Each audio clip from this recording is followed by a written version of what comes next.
ইসমাইল খাওন চলে। হ্যাঁ হ্যাঁ সবাই খাওন চলতেছে। ঠান্ডা চলতেছে, ঠান্ডার গোস্ত।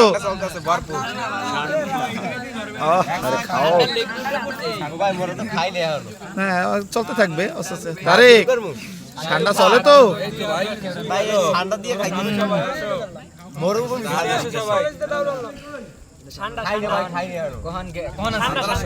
ঠান্ডা খাও খাও খাও খাও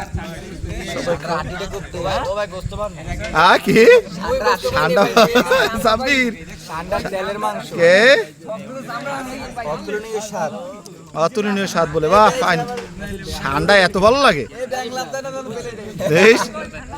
কে ঠান্ডা ঠিক আছে? মধু মধু বেশি ঠান্ডা। আবার গুইসাব খাও নাই তো ভাই বয়তে।